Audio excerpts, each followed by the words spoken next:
This week, Tracker reminds us of what's at the heart of the show. Coulter Shaw, Justin Hartley, the human bloodhound, finding a missing person against all odds. While there's more to the show, Tracker clearly hasn't lost sight of that, with an episode that exists entirely on its own and lets the show shine. However, with at least 2 major arcs left to resolve, I'm left wondering how the final 2 episodes will play out, and if I'll be waiting until season 3 for any real answers. The 2 big mysteries center on Coulter himself, and increasingly the season, on Riini, Fiona Renee. The Shaw family mystery has been building since season 1, with the reveal that Coulter's father thought a mysterious someone was after him and that he ended up dead in the woods as a result. Riini's mystery is more recent, with a new big client introduced in the latter half of season 2. The client has Riini exploring her morally grey side, which, to be fair, isn't that difficult to find, but it's clear something is going on that she isn't aware of yet.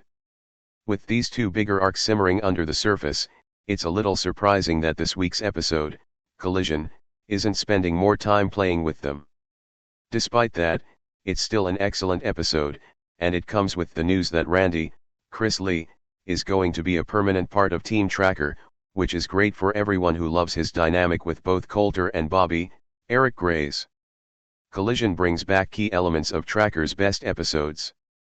Coulter's skills shine and the twists are twisting in this one. Coulter reading a letter, with a retail worker standing next to him. I repeatedly assert that Tracker is at its best when it showcases Coulter's survivalist skills, rather than making him just a pretty guy with a gun, and Collision doesn't disappoint. This week, he's in Michigan, investigating the disappearance of a model who moved back home from NYC, and disappears on her drive home from work. From the start, it seems the episode is setting up a clear narrative: she has a stalker, he's followed her back from the city, she's been kidnapped.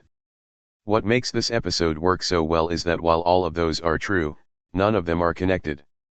Instead, Collision provides more than its fair share of gasp-worthy reveals, and with each one, the suspect changes. This isn't unique to the episode, it's a hallmark of Tracker episodes where the bigger mysteries aren't taking up screen time. However, while some episodes have veered into the realm of predictability, this one hits the perfect balance of twists that are head-spinningly unexpected and still err just on the side of believable, and that manage to cover shock, gore, and the deeply psychologically disturbing. All of Team Tracker gets some screen time, but no significant development. Randy is made an official part of the team. Unlike some episodes of Tracker that focus entirely on the case of the week, Collision sees every member of Team Tracker get at least one scene. Vera, Abby McEnany, pops up for her usual 2-liner scene where she gives Coulter a case. At this point, though, I'm starting to feel like she's getting the short straw, as she hasn't done more than that for several episodes. Riini also makes a 1-scene appearance, to call in one of her seemingly endless favors with equally endless connections. This time it's to pull the medical records of the suspects. The secondary characters who get the most attention this week are Bobby and Randy, and it's for a lovely reason. Randy is officially sticking around.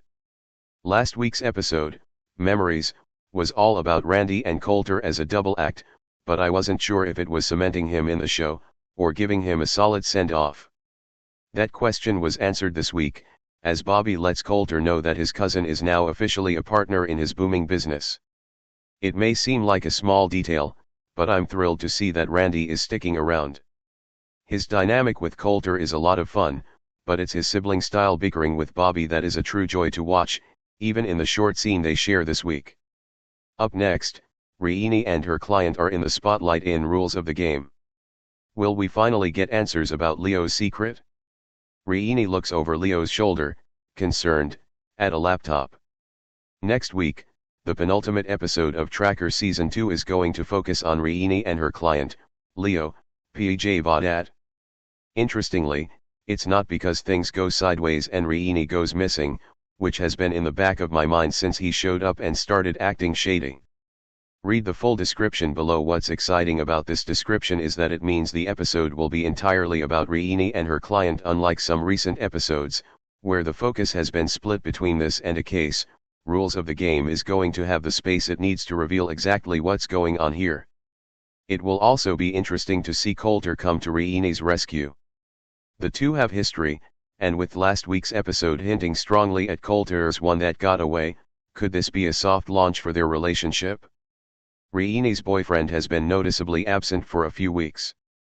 Rules of the Game promises to be a fantastic episode for the bigger arcs, and hopefully, it has the payoff that this kind of build-up deserves.